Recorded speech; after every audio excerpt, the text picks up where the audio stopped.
Welcome back, ladies and gentlemen. We are in full swing here in election 2024. If you guys go back to 2021, 2022, if you guys remember, I had a whole segment of conversations with various candidates running for state offices and even some on the federal side of things. You guys remember we would have conversations with the likes of Rebecca Clayfish, Kevin Nicholson. We had Orlando Owens on. We had a lot of people for various county and school boards as well. And the whole point of these conversations was to get to know candidates. I think when we have, especially this time of year, we have a lot of Lincoln Day dinners for your county parties, and we see a lot of candidates going out and about, but not everybody gets to go to these events. So, one of the things I was hoping to do was to bring the candidates to you guys right here on Facebook, YouTube, X. So, over the course of the next 30 to 60 minutes, we're going to be bringing on another candidate here. And this gentleman, I got to tell you, I got a chance to meet him about a little over a month ago. Very impressed. And I think you guys will be too. And again, the goal is to get that message out there because this is 2024. We hear it every year. It's the most important election of our lifetimes. And I tell you what, this year's no different. And on the federal side of things, we have a U.S. Senate in the U.S. Senator that's up for re-election here, that being Tammy Baldwin. Well, right now we have a few candidates in that race for the Republican primary, and let's join in here today with Kyle Corrigan. And I'm going to make sure I am pronouncing your name correct. Is that not? That's right, Corrigan. All right, so I'm going to make sure. Otherwise, you might dig into my past and get me for that one. But but Kyle is running for the Republican. He's in the Republican primary for the U.S. Senate seat held currently by Tammy Baldwin. He's got a number of other opponents out there, including Eric Huffey, Rajana Revenge. I'm going to say it really wrong, and she's going to be mad at me. But there's been another number of candidates that have been out there, and I saw that list has grown since then. Kyle, I want to welcome you here to this conversation. Well, thanks for having me, Ed. I appreciate you bringing me on. So we had a chance to meet about a month and a half ago at the Waushara County Republican Party's Lincoln dinner, and of course, this past weekend in Marquette County over there in Oxford, Wisconsin. And you talked about yourself quite a bit, obviously running for this particular position. So I want to open the floor here. Kind of talk to people, tell them who you're about, where you're from, because you've got a very extensive and impressive resume. Yeah, you have a few candidates with my resume, and most people have no idea who I am. I've been a private investigator for the last 16 years, so most of my experience has been undercover surveillance. So if I have run into some of the folks in there, I apologize, but it's part of the job.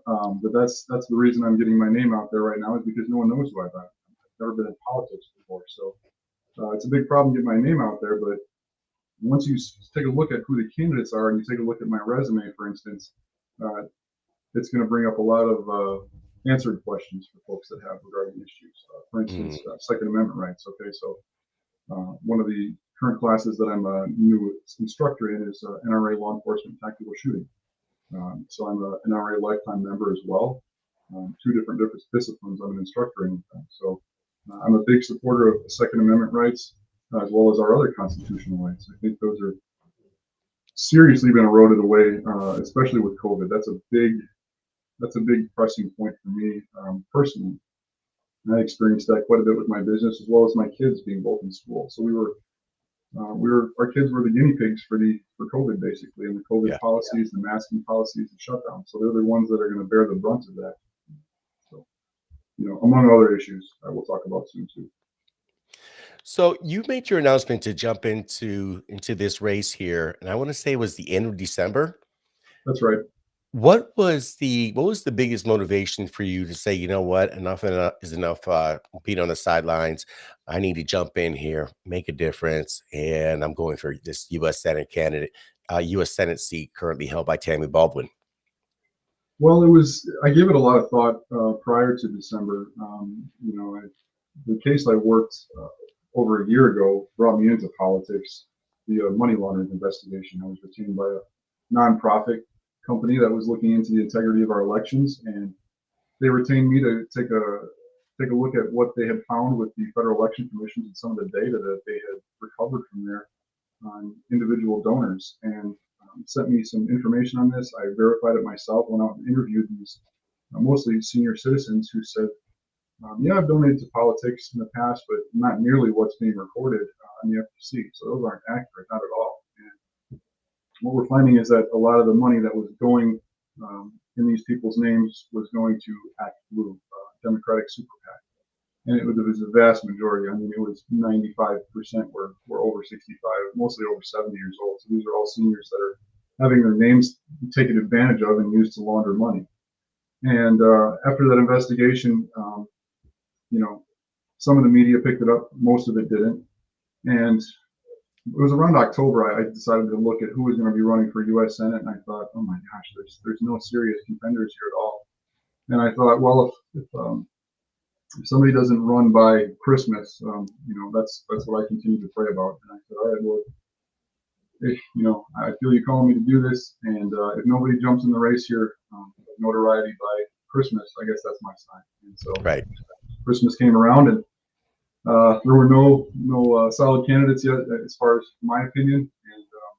And it wasn't until after I announced that Eric Hovde announced, and I believe Sheriff David Clark just recently announced as well. But there's still three great candidates, myself and those two. I'm not so sure about Eric with his residency status, but Sheriff Clark is definitely a worthy opponent, and that's a great game to be going up against. So I consider him a worthy opponent, and I look forward to the challenge. Well, that has been, not to make this about Hovde or anything, but there has been that criticism because I believe he spends half his time in California with his businesses versus in the other half here in Wisconsin. When you take a look at something like that, and we saw the same thing in 2022 with Tim Michaels, um, how much of a factor do you think that is versus, say, someone like yourself or Sheriff Clark who lives here, is here 24/7? This is our home.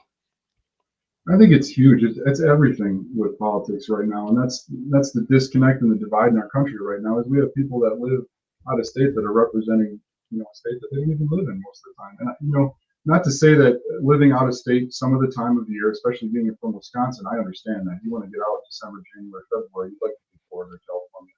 In fact, my parents have gone to Florida the last several years in their retirement to snowbird. So I understand that definitely. However, you tend to lose touch with your voting public, and the public in general, just by not being present in that area, as well as let's talk about the finances too. I'm not a wealthy guy. I'm not a millionaire. I don't have a net worth or anything like some of the other mainstream candidates that are out there, but that's the average American, and that's what the wealthy lose touch with, especially once they become wealthy as politicians, which we shouldn't be seeing that, but we are. But that's another thing, I'm not a multi-millionaire, so this is I guess I'll call it the don't quit your day job campaign, because I'm still working as a private investigator. Well, some of the other candidates are going to be able to afford to put $20 million of their own money into it and let their business go where it may. But I still have to run my business as a small business owner and supervise my employees under me. So. Right.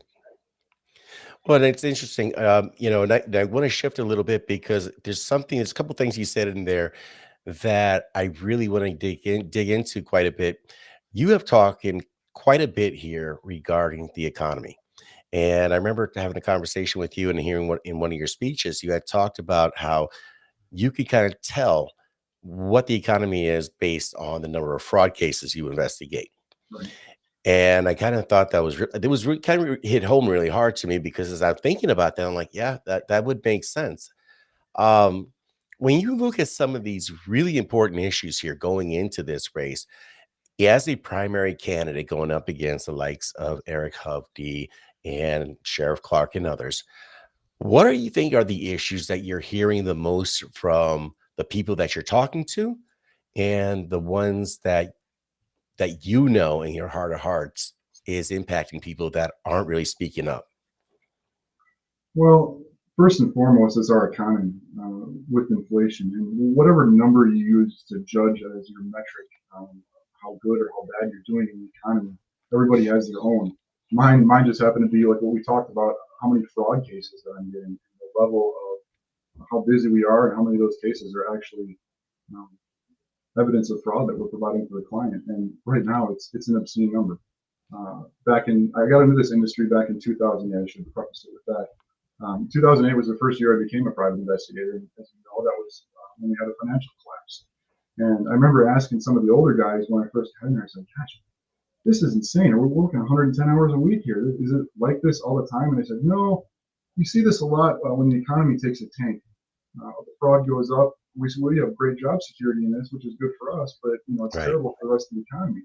And so I kind of laughed at first, being a kid that just graduated college and not understanding it. But the older and wiser I get, the more I look at that, and it really has become my metric to judge the economy. And looking at it right now, you wouldn't know it on the news, but from my metric, it's awful. There's so much fraud going on, and you can see that with inflation, shoplifting. You got states that are getting rid of cash bail, like Illinois or New York, and it's a revolving door with arrests for these crimes. If you're interested in it, one of my seminar projects I wrote on my thesis for my graduate degree was on commercial bail reform here in Wisconsin, which we're one of 4 states that doesn't have it. And I think I talked about this at the rally there in Marquette. And 25% of our arrested felons are not showing up for court here in Wisconsin. And if you compare that to some other states where commercial bail is legal and you have private companies that are running a for-profit business, their margins are about 2%. So if you have 2% of your clients that skip out on trial or their hearing, that's about all you can afford before you're going to go bankrupt. And so if you have a state that's exponentially more than that, how much is that costing our state, us as taxpayers, as well as the economy in general? For the victims of those crimes, the businesses, owners, the insurance companies, it goes on and on. So it's a real concern. So when you talk about commercial bonds like that, is that like a bail bondsman? Right. Yeah. So most states, in fact, 46 of the 50 states in the United States have commercial bail. Wisconsin's one that doesn't. And because we don't have a bond process or pretrial release process where you can go to a bondsman and pay 10% of that bond. You have to pay the entire amount to the court or in cash, property, whatever it may be. A lot of times right now we're seeing it's just signature bonds. That's a promise Right. for the defendant to show up to court. And, as I've stated in this data that I pulled up in my thesis, it's not happening. We have 1 out of 4 of these felony defendants are not showing up to court. Well, and I think that's been a habitual problem, especially like in places like Milwaukee County in particular, because I know for years that has been such yeah, just the joke is that it's a revolving door. One of the things that I know that they had instituted was like this restorative justice program where it was like, okay, you committed this crime here, so we're going to give you a chance. And if you go through this program, it's a slap on the wrist and nobody will know. Okay, that's great if it's a minor crime, but I've heard stories, and I don't have anything to back this at this moment, where some of the first people involved in such program, well, they were involved in some pretty bad felony cases. Does Yeah, is something like it's funny that? you I bring mean, that up. One of the cases I'm working on right now as a criminal defense investigator involves a sexual assault of a minor. And I had to interview the inmate down at a correctional facility in southern Wisconsin, and he's involved in the restorative justice process. And I understand some of the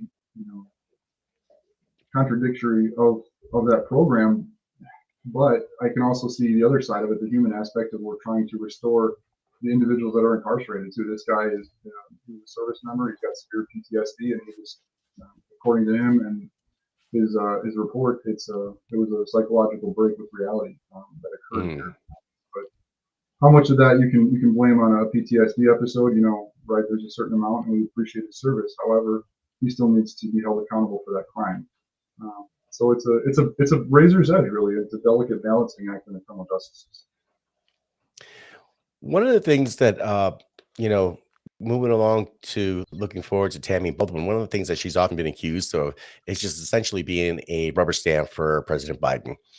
And when I think about anybody running for office, especially on the U.S. Senate or at Congress in particular, that's one thing I think the constituents don't want is a rubber stamp. Now, obviously, Trump is way ahead of the polls. Should he become president again? Should you become U.S. Senator? How would you address something like that? Because we know Trump has a very dominating personality, and I mean, he would make a great majority whip to whip votes up. But how would you navigate those waters? Yeah, it's a tough question. Yeah. I don't think there's going to be any right answer to that question.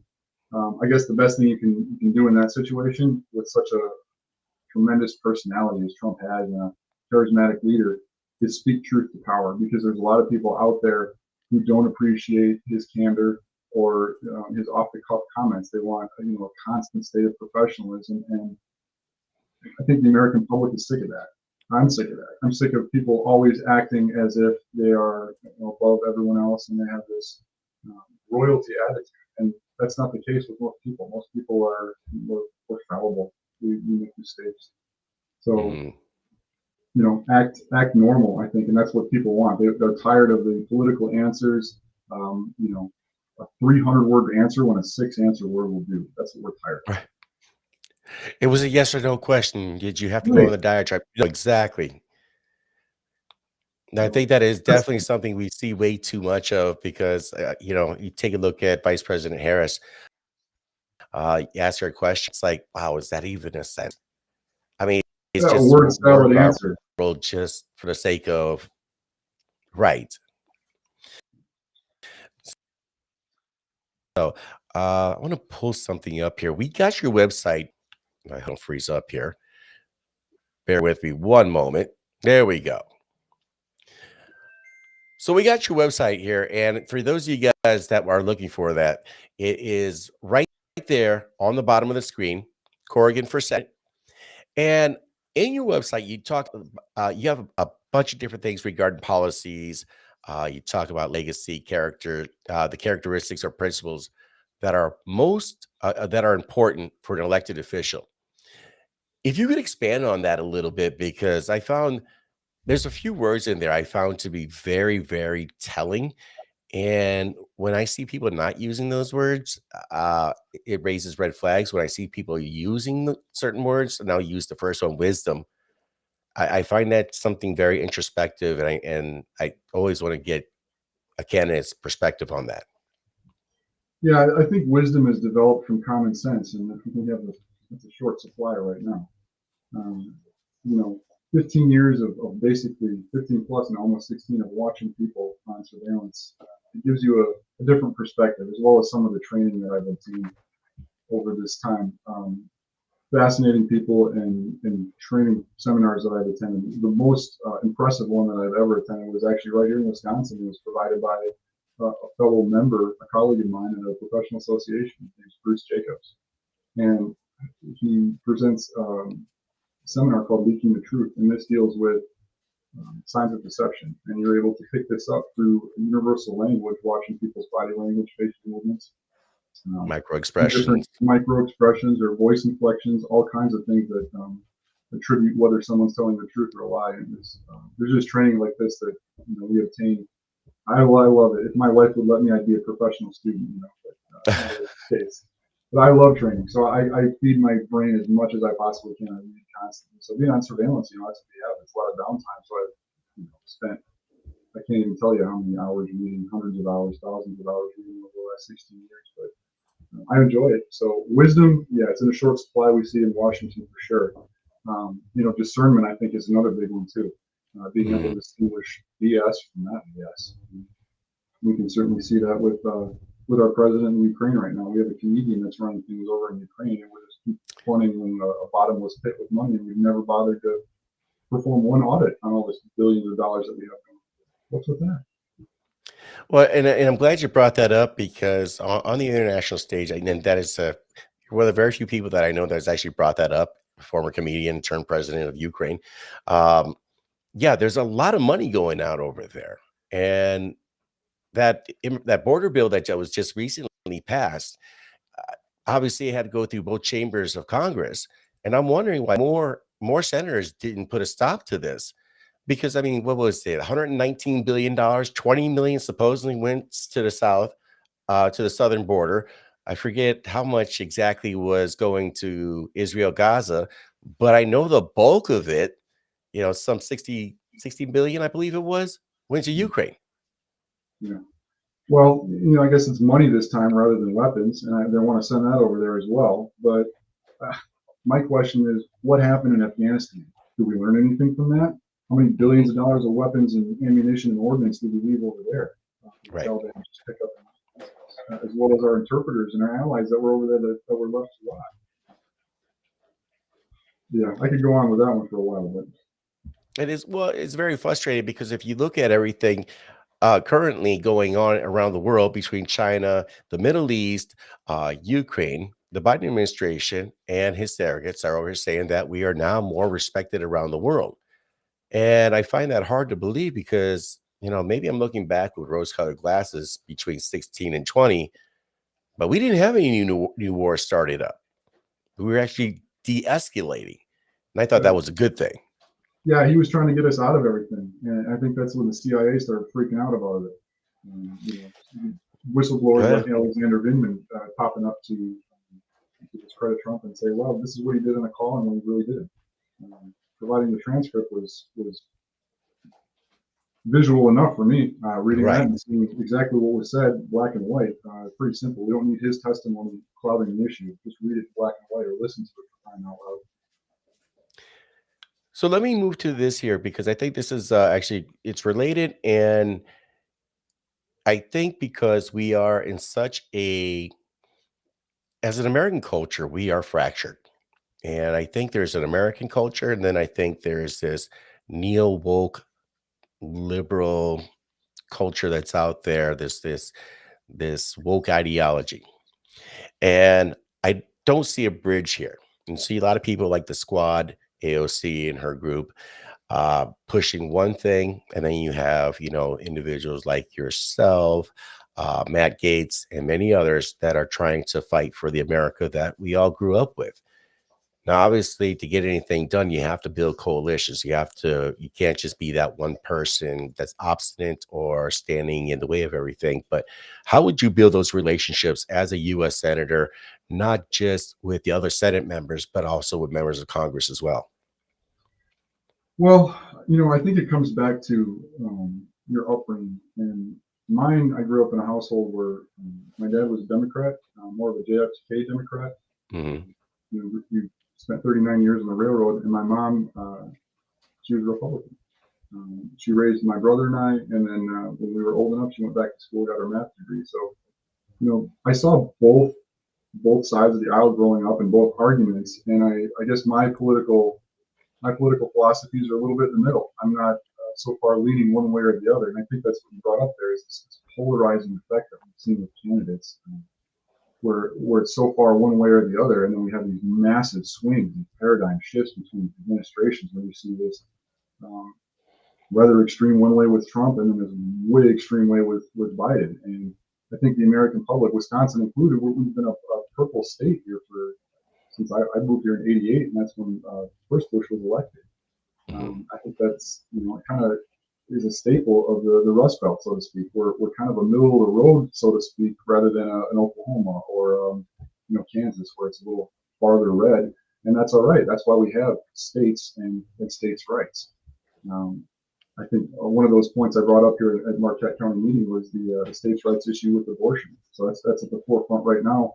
I think Trump came out with his policies, and he actually uh, mirrored what I was talking about with Marquette County, how it's a complicated issue. Many Republicans, if not, this is a staple in the party, is being pro-life. Right? So Hmm. it's more complicated than that, though, with the states' rights issue. We have our own murder statutes, but we don't have a kidnapping, right? That's an interstate or an FBI crime. But we have our own murder statutes, we have our own abortion statutes, and that's the law of Wisconsin right now, where abortion is legal. But we have an attorney general who feels that, I guess we're going to do what I want because that's not really how I feel, and what I feel matters rather than what the law actually states. And Right. this is the attitude that we've seen really in America the last probably 15 to 20 years. Is this attitude of what, do as thou wilt, and that's kind of the motto of the cult. Well, it kind of feels like it's been, they they were going about it incrementally for the longest time, and I would say probably over the last toward the latter part of the Obama years, it has been just accelerated to a level that we've never seen before. Right. Yeah, and that's interesting too of Obama. I bought my first home. My wife and I bought our first house in a rural development loan from that Obama program that they had. And it was a great program. And looking back now, I see what they were trying to do with that. is they were trying to shift as many Democrats, younger Democrats, into those rural areas where it's traditionally red. And they thought, well, we can use taxpayer dollars to do that. And they realize now that it's a whole lot cheaper to just traffic people in from South America or Central America rather than giving them a home credit to go and relocate somewhere to a red county. Now they're just going to bring in people and traffic them all wherever over the country we want at taxpayer expense to repopulate with the votes that they want and they need. And that's a great segue to that because obviously the southern border being a huge problem, and we know there's a lot of human trafficking going in there. Whether it be sex slavery, sweatshops, or just transporting people to various cities around the nation. Uh, as a U.S. senator, how would you go about trying to not just advocate, but try to put a plug in this? Because what's going on down there, I, the criminal aspect of it is just bad enough. But the human problem, I mean, that's horrific that we would, as a nation, even allow that. Yeah, and the human problem, I think that's what you're hitting the nail on the head right there, is the problem at the root here is human weakness. And it's not something that you can kill with a gun or at the barrel of a gun. Um, it's just something that's always going to be there. There's always going to be this corruption and human weakness. But I think looking at this from a overall perspective, over 30,000 feet above, this is a problem that needs to be solved on the ground, boots on the ground there. You have to secure the border, number one, and then also hold these people to account in Mexico. The government there is unbelievably corrupt. The cartels all the news agencies are reporting that the cartels are essentially running Mexico. Right. That's who we're dealing with there. So, rather than creating nonprofits to go after these people, I think we have to treat it almost as a military operation. You need to determine who these people are at the top and then prosecute them either in international court. I don't think you're not going to be able to prosecute them in Mexico. Look what happened with El Chapo. I mean, the guy just did a ton of out of prison every time he gets convicted. So what's the point? But I think it's, you're going to have a multifaceted approach. But I think the biggest part is training. We had our annual conference, our Professional Association of Investigator conference here last week in Green Bay. And one of the speakers that I brought in here, she worked human trafficking investigations for Milwaukee PD for a number of years. Worked with Homeland Security as well. So she gave us a real good look at what's going on there with the human trafficking side down there at the border, as well as here at home, and how broad-based this is and how fast these people travel around the country, and how anyone can be a victim and be concealed about it. Just walking into Quick Trip, for instance, you just might not know, and that's why they have those signs in the back there. But I think this bring that up, yeah. A broad-based way to fix this quickly is training, and I think that these people down at the border aren't being trained. Tom Tiffany, I heard him speak at Wood County about a month ago about these non-governmental organizations down at the border that are using Catholic Charities or the Red Cross. They're providing all this aid to these people coming across the border, but what training are they being provided to spot if these people are being trafficked, right? And that was the question I had for this speaker, and apparently it's none. It's not really happening right there for these NGOs. And this is kind of the new kid on the block, so to speak. They're trying to help out as best they can, but they also need the training too. Now, even with law enforcement like Customs and Border Patrol, they have the training. But they're being told a directive otherwise to essentially assist in this matter.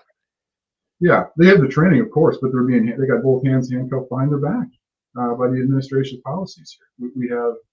They have the know-how and the skill set to be able to shut. We've seen that with Trump. I mean, right before he left office, we're supposed to leave office, basically. We saw that the border crossings were zero. I mean, it's the lowest in history, for crying out loud. And then as soon as Biden takes over, it is massive exponential growth. I mean, it's unheard of what we're looking at right now. Yeah, the numbers that they were talking, I think, what was it? Congressman Glenn Grotham had talked about something like 5,000 a year. 5 to 9,000, I think it was, and now we're looking at what, almost 1 million. I don't even know. Here's what I'm going by is 300,000 a month is coming over the border. So that's basically that's a Madison, all right. Yeah. Every month that's coming into our country, and then I don't know what to say about it as far as here locally. I live in Portage County, right in the middle of the state of Wisconsin, and I grew up here.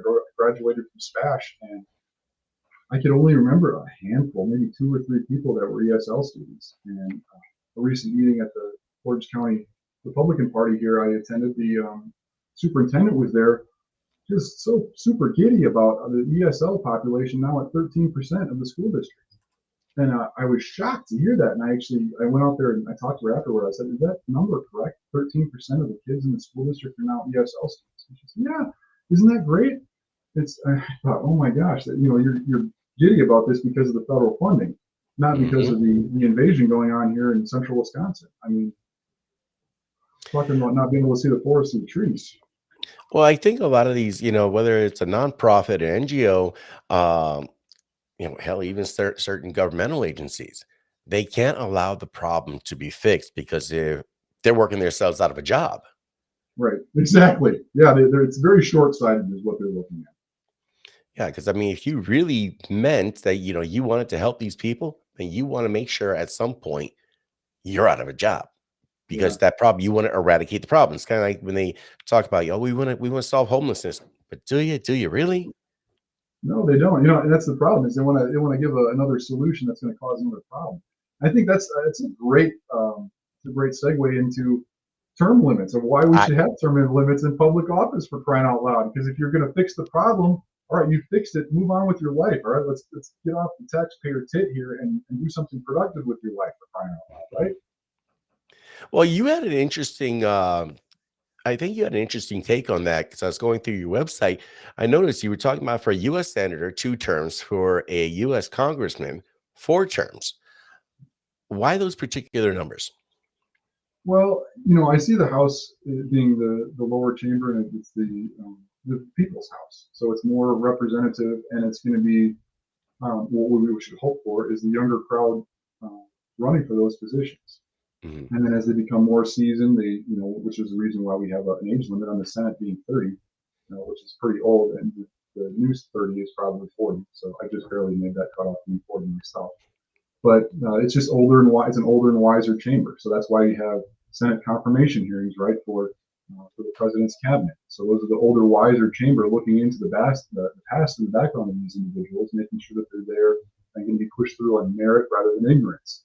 Right. So we see a lot of that as well. And I think I talked about it on the website too, just saying there's such a lacking of these confirmation hearings, especially because these senators, they don't know how to interview anybody, and they don't understand deception tactics or the leaking of deception that individuals have, that cognitive load that it leaks out somewhere in the body when you're telling a lie, and being able to hammer those pressure points home when you see that and you know someone's being deceptive with you.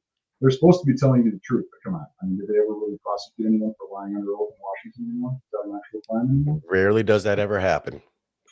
So, here we are. You're at a point now in time where you actually have to hire a private investigator to elect him to go to Washington to fix the problem. And I don't plan on being there forever. I want to be 2 terms. That would be the max I would ever spend in public office, because the longer you're there, it's my belief that the more you become effective at that. Well, it kind of goes in line with the saying that when in Rome, you become a Roman. And I live here in Washera County, and there's a lot of people that have moved up here that they're from the Milwaukee County area, just as I was.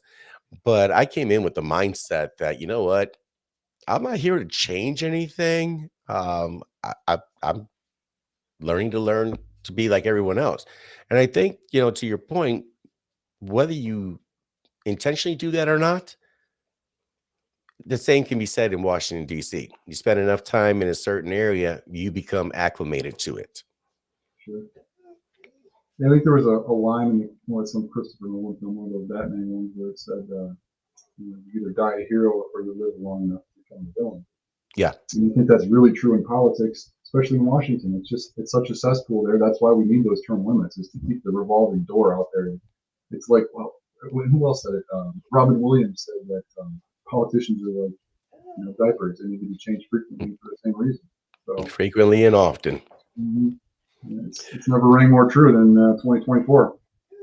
Well, and I think it's interesting because as you look at congressmen, senators, especially, but you don't have to just look at the federal level, but you look on the state level too. You've got some folks that have been in there 20, 30 years. And there are some people that are great fighters, great patriots, great, advocates for the conservative Republican causes. But even still 20 years. It's a long time. That's a career. That was Right. never the intention of the founders.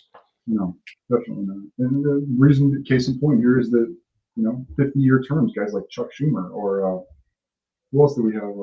Grassley Nancy from Iowa. Pelosi. He's an Oh, Nancy yeah. Pelosi. So the list goes on and on. Or the I forget her name, the old gargoyle-looking one from the stars. I can't remember her name. I Oh, just Dianne Feinstein. there you go. So people that have been there way too long and lost touch with reality and their constituents. It's a sad state of affairs, but we definitely need term limits. I'd be the guy to vote for it. I'd be an actual senator to vote for term limits because I have no intention of staying. If you can't get your business done in 2 terms in the Senate, what the heck are you doing there? Right. Well, and it's interesting because I'm just going to circle back to Trump real quick. The first 2 years he was hamstrung by a Congress that was constantly doing these investigations, Ukraine Gate, Russia Gate. But it was amazing how much he was able to get done. And my wife made this observation. She said, "Wow, look what given the obstacles, he's already done everything. XL, Keystone XL, made a number of different agreements, got rid of TPP." Um, so she asked, she's like, "Well, in 2 years he did all this. Were the other presidents even trying?" Good question. Yeah, and imagine what he could have done without Paul Ryan there too. Putting Right. up roadblocks in the Republican Party. He was no help either. And I got to think maybe he was there as a plant too. Kind of like Trump's attorney general there, Sessions, for a while. It's just Oh, Jeff Sessions. Yeah. yes, you get guys like this that you think are reputable, and then they've just been there too long. And I think that yeah, everything needs a term limit in Washington, even Yeah. appointments. Well, and that's the other thing. I mean, you have lifetime appointments, but you also have a bureaucracy that, well, once they're hired on, have civil service protections, and there's no way of getting rid of some of these folks. And I think that's why I like when I hear, whether it be Trump or others talking about, what, I just start cutting fat, Absolutely, yeah, just it's start needed. trimming it up. Well, you compare it to the private sector. All right, we've got to do far more with less. It's time for the government to do the same. You look at our COVID budgets. I mean, holy moly, they doubled the federal budget overnight. With COVID, Hmm. it was a spending free for all. So we need to rein our budgets back in, and everybody's going to have to take some hits. We've all done this at home. We're making cuts. I mean, when we go to the grocery store, my wife and I are spending close to $250. We only have 2 kids, Right. so it's just absolutely insane. So everyone has had to take cuts everywhere. So the federal government, it's time for you guys to start taking some cuts too. Well, that's an interesting thing because it circles back to what we had talked about initially regarding the economy. And don't mind if you hear my pup back here. He decided to lose something near me. But when we look at all these federal spending programs, when you look at everybody trying to get a little something for themselves, through whatever budget is going through, and it's not even a budget; it's a continuing resolution. But at some point, this dollar is going to be trash. I mean, it's kind of is already, and it continues to be devalued. At what point are we going to have to start implementing austerity measures, and who's going to have the courage to do that? Well, I don't know if I go as far as saying austerity measures or anything yet, but if we lose the world reserve currency, yeah, certainly that's going to be not even a talking point. That's going to be a necessity. But you have to look at our banking system, how it's set up, and Thomas Jefferson was concerned about this. My favorite president, with central banks, and we've set this up with our Federal Reserve. It's our fourth branch of government, essentially, and probably the most powerful if you look at it. If you understand central banking and how our currency system is set up, the central bank, the Federal Reserve, loans us out a currency at interest. So they charge us debt right now, and that's what that prime interest rate is. Okay, that 2021, I thought we should have been raising the rates when they were giving out stimulus. I mean, I kept telling everybody, we're going to be paying for this later. You got to start raising the interest rates right now. And then all of a sudden, of course, a year later, we have this practically hyperinflation. We're paying, 12, 13% increase every year at the grocery store. And some Right. things you're looking at 60%. So if you understand our debt-based currency system and getting rid of that and how valuable having a gold-backed currency was, you know, why do you think gold weathers inflation? That's why vast majority of retirees like to have some retirement in gold, or at least tangible gold. Well, and it's interesting you bring that up because I don't think a lot of people understand the concept of the Federal Reserve, or they actually do think it is a branch of government. They don't realize that's neither federal nor an actual bank. Right. They just It's about print as federal money. as Federal Express. It is a Right. private for-profit company, and there's branches all over the United States, Chicago, Atlanta, New York, Los Angeles. So every major city has a Federal Reserve branch, and these guys get together and they have meetings and they decide monetary policy. And the monetary policy is proven to be awful. It hasn't worked. Why weren't they raising interest rates back in 2021, giving out massive stimulus to everybody? Everybody was so happy about, oh, I got $600 in an economic stimulus. This is awesome. I'm Right. going to buy whatever.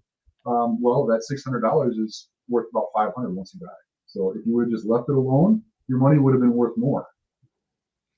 Well, and it's interesting, you talked about the gold, having the dollar pegged to gold. And if you take a look at, say, the BRICS nations, and for those of you guys that aren't familiar with, that's Brazil, Russia, India, South Africa, and China. They're all trying to kind of form their own little union where they're going to have their own, we'll call it their own dollar, and they're buying up gold. They're buying tons of gold right now to do just that very thing. Yeah. Well, and you see why. That's the one thing that is been backing currency, and every paper currency returns to its original value of zero. And so back in the 70s, it was really dangerous when we went off this monetary policy, when we went off gold standard. I think it was like Charles de Gaulle or something that tried to redeem all of our treasury notes for gold or something back then, and that's why we decided to go off it. So I'm not ever sure Right. why that made us go off. I think it was a little more sinister than that. Obviously, that's what they said in the media, but it's more about this policy where they can keep it. It's like a casino, basically. The banks are not required to keep any capital anymore. That's why we have all these bank collapses up in 2008 and recently now with you got this banking freeze with the cryptocurrency. Oh, All yeah. these banking institutions have become a large Ponzi scheme because there's no more capital that's backing these banks up. This fractional reserve banking is what these policies are, so they can have less than 1% capital. I mean, how can you write notes? That's basically writing bad checks. That's illegal, in the civilian world, but for some reason the banks and the Federal Reserve can get away. Right. If you or I were doing that, yeah, try to pull out a large sum of money from any bank that you're working with, and they'll tell you to come back in 3 or 4 days because they don't have the cash on hand. Yeah, or the police will be knocking at your door, for quoting bad checks. Right. What happened to you? Why did you get arrested? It bounced. That's all I'm going to say. Yeah. Interesting that you brought up Sam Bankman-Fried,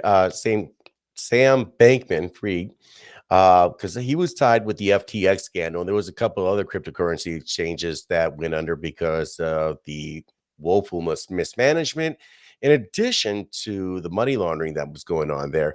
And I've studied a lot since, I must say, 2020 on the crypto markets and everything. And one of the things that we see here is Bitcoin right now is just going gangbusters. If you went back to November 22, it was trading around $16,000 a token. Today, I saw it as high as 72. A lot of people talk about it as digital gold. They're only going to be 21 ever minted.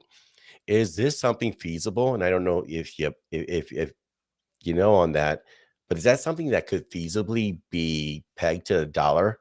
And I ask this because if you look at institutions like BlackRock, Fidelity, Grayscale, they are buying this up like it's nobody's business. Yeah, it's interesting why they're doing that. I'm not sure why, but it is interesting. I know the ultimate goal is basically to go to a digital currency where everything can be tracked. The IMF, the International Monetary Fund, the World Bank had their meeting here a few years ago, and they've been touting this for a long time, how they want to get everything tracked. It's just another way that they can advertise and sell our data and information to marketing companies. So Right. that is the ultimate goal. But I think with regards to digital currency, they're scared of having all that tracked, and digital cryptocurrency is a way to still provide that privacy protection. But what regulations are on that market right now? There's no SEC. I used to say that the SEC is a real good organization anyway, but Mhm. at least it's some form of regulatory agency, whereas there's not really anything right now with cryptocurrency. You got people that are pouring billions of money into that to make whatever they can, or think that it's going to be protected or private, but you know everything's tracked nowadays. You can bet that. Right. Well, it's no different than, swiping your card. I mean, they can ping anything, any card that you have, it can be pinged anytime you utilize it. Sure. And so, final topic here I want to get to, because this was obviously a big deal because of what happened in 2020. There's been some allegations of impropriety in 2022. Jefferson Davis, I thought, made a wonderful presentation at Marquette County's Lincoln Day dinner just the other day. But the big words that are about to come are election integrity.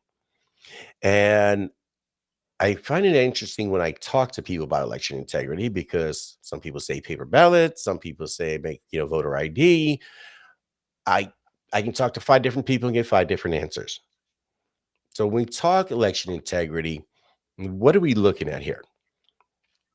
Well, I think it's just individual vote security. Okay, so we've kept this paper ballots thing, and then we've got mail-in ballots, and then we've got people that want digital ballots and 1 day voting, and 3 day voting or 30-day voting or whatever. So you're right, you're going to get probably 300 different answers, and whatever is best is going to work. But if you look at the rest of the world, we're one of the few places that allows this mail-in voting scheme. Whatever the case was during COVID, I think people would have gladly sacrificed any sense of security with the COVID masks and chosen liberty and gone out and voted in person, rather than having this mess that we saw in 2020. You go to bed at 1 o'clock in the morning and think Trump is going to be the president still, and you wake up the next morning and all of a sudden there's these massive ballot dumps. And I got text messages from coworkers in Detroit and Milwaukee saying, "Oh my gosh, man!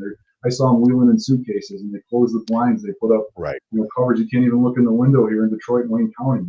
And these are friends of mine that I've known for a long time that are texting me this stuff. So it's not just some fringe news site. These are reputable career investigators that are telling me this. And these are people that I trust with my life. So sure, I'm going to believe it. It's been a total scam what's going on with our election integrity.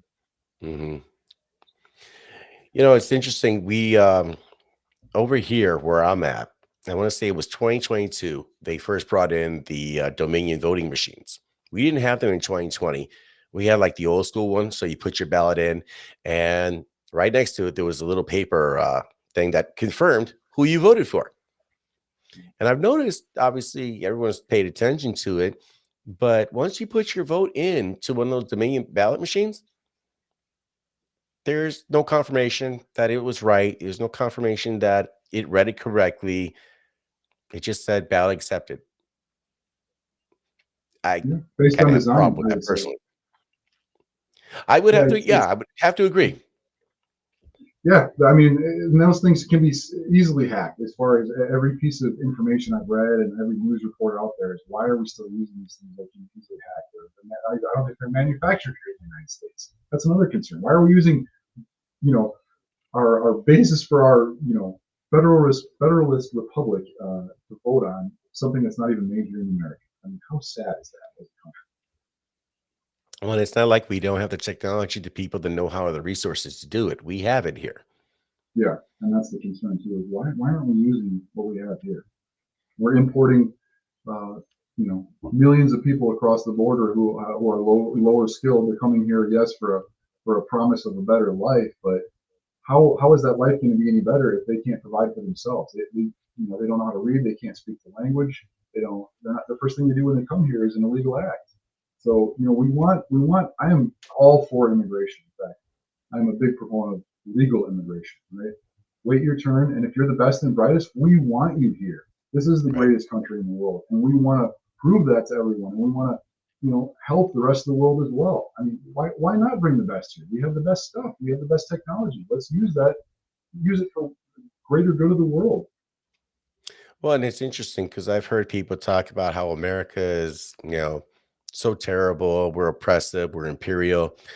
And I have to always give the rebuttal that, okay, if that's the case, then why does everybody want to come here? If you think about what the United States of America has done over the last 150 years, we have brought more peace, more prosperity. than any other nation around the world for the entirety of the world. It is through capitalism that has allowed people to get out from living under squalor to maybe not the middle class lifestyle that say you or I might know, but definitely light years ahead of living in a hut. I don't know. Well, and that's a kind of a philosophy, a political philosophy, kind of a Democrat Party. They're more of a give a man a fish and he'll eat for a day, and the Republican Party is more of a teach a man to fish and he'll eat for a lifetime. Right. So that's kind of the difference in political philosophies I've seen more so, especially with socialism. They'll give you the food, and then eventually the fish is just going to be, the bones of the fish, because there's not going to be any fish left. So unless we start teaching these people that are coming here, you want to come here, you need to be a skilled worker, but you also need to come here legally. The ones that are already here, that's the problem. There's no way that we're going to be able to go through and deport everyone that is here illegally, and that's frankly the point that the Democratic Party wanted to do. Get to the point where we have to just say, all right, oh, we've had it. Let's just take our beatings and give them amnesty already. Right. Whether that's the answer, I don't know. Just saying, give them all amnesty or deport all of them. I don't think there's got to be something in the middle there that we need to work out, because otherwise it's going to end up a situation like the Japanese internment camps in World War II here, if we're going to arrest anybody that might be illegal. Well, it definitely stacks the system. I mean, because it overwhelms the system to such a degree that how do you do anything like that? You mentioned like an internment camp in the Chicagoland area. They got, I don't necessarily want to call it an internment camp, but that's essentially what it is for migrant workers. In New York, they're taking these veterans homes and bringing in, these criminal aliens. I mean, again, if we can't take care of our own veterans, how is it that we're going to take care of people that are here illegally? Yeah, it's interesting too. Chicago. I spent a lot of time down there for work, and last time I was down there on the south side, I went and checked out a couple locations. One of them was a new migrant camp, and I think it's either Brighton. I think it's Brighton Park on the south side. It's a heavily Hispanic neighborhood. Yeah, the city bought an old zinc factory there that they decided to level and use it as a migrant camp. And then they decided to test the water, figured, well, I guess we better test the soil here, and found out it was a toxic waste dump and uninhabitable for humans. So they already dumped $1 million to level this place and get it all ready for nothing. Now they're standing there with $1 million in red. So they moved it down the road, and some rat infested nasty building that's collapsing in Inglewood, and not another real good neighborhood either. And actually, the people of Inglewood got together and said, no, we're not doing this. These people have no idea what the culture is here. It's a black community, Inglewood is.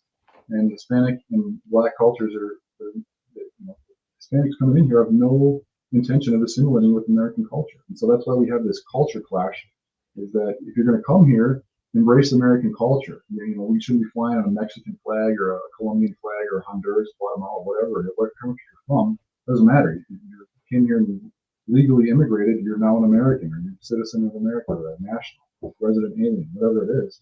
And we should be flying the American flag at the top, not whatever country you're from. Right. Yeah, it's interesting. Even in the Milwaukee on the south side, you see it all the time. I mean, Cinco de Mayo is going to be coming up here, and I get it for certain holidays. You're going to see that, but yeah, it's a big thing down there. Um, we are almost approaching an hour. We're with our guest here, Kyle Corrigan, who's running for the U.S. Republican nomination in the primary coming up here, August 13th. That is when our primaries are going to be going down. And like I said, I want to keep having these conversations with folks. So to kind of close it out here, because I try to keep it roughly around an hour here, but I want to give you the last word so that, you can tell the people, you know, why we're going to look at you and what you have to offer, and hopefully get that vote. And we got your website down there in the ticker. Sure. Well, I've been a career investigator, and I've made a living out of dealing with uncomfortable situations and making lemonade out of lemons, for a better analogy here. But I've done well at making the most out of these awful situations. So I've investigated from homicide to sexual assaults and surveillances on fraudulent claims. I do firearms instruction, so I've got a plethora of knowledge and a background in so many different things, as well as personal experiences. Being a husband, father, a Christian, and an American for this long. I've grown up in Wisconsin, moved here when I was 3 years old from Eastern Iowa, and grew up in Stevens Point, and I got my education here as well. So I may have been born in Iowa, but I was raised in Wisconsin, and I think the Wisconsin people are, we have to be tough here in the north because of the cold, but we're also, we also have to live with people with different opinions. And I think Wisconsin being such a purple state, you need a candidate like myself who understands both sides of the aisle. I grew up in a household with parents who voted Republican and Democrat. So I think being able to understand why there is a need for compromise, and not just understand that you need to win at whatever cost, which is what we're seeing in Washington. But at the same time, being able to speak truth to power when it's needed, and hold those accountable for the illegalities that they committed, whether it be recently or back when they were vice president,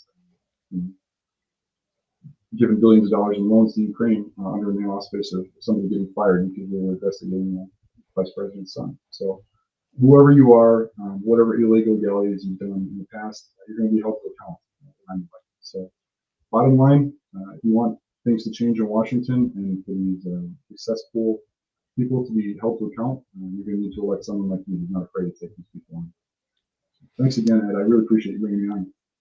Oh, thank you, Kyle. And like I said, when we met the first time in Washera County, and I got to hear you speak, I was very, very impressed with yourself. Again, your resume is second to none. And as I listen to you talk, especially economic matters are kind of like a big thing for me. So when I hear somebody talk about it with the knowledge that you've displayed, that resonates with me. And I think that it will for many of the other voters as well too. So best of luck to you in your campaign, good sir. Thank you very much. I appreciate it. Have a great night. All right, you too, Kyle. Thank you. All right, guys, that was Kyle Corrigan. He is running for the U.S. Senate Republican spot in our primary coming up August 13th. So make sure you guys do your research, as I tell you to do with everything else, whether we're talking economics, cryptocurrency, or politics. But you've had a chance to listen to the last hour conversation between myself and Kyle Corrigan. His website right down there, Corrigan4Senate.com. Make sure you check it out. And if you're looking to donate to a candidate, he's definitely a worthy one right there. So we will be on tomorrow night. We got to talk to Orlando and a few other people, but we got a good show for you tomorrow. We're going to probably talk some eclipse nonsense. Didn't see much of that, but there's a lot on deck. We'll be having other guests coming on as well, too. We're going to have Rajani, Stacey Klein, looking to have a conversation with Jefferson Davis. Had a chance to talk to him this past Saturday, and some of the stuff that I learned, very interesting and worth taking a note. So make sure you check us out, at DelgadoShow.com. You can find us there, Facebook, Instagram, Twitter. I don't know about Instagram, Twitter/X, and then, of course, YouTube. So until tomorrow night, guys, 8 p.m. Central Standard Time, this is your boy, Ed Delgado. I'm out.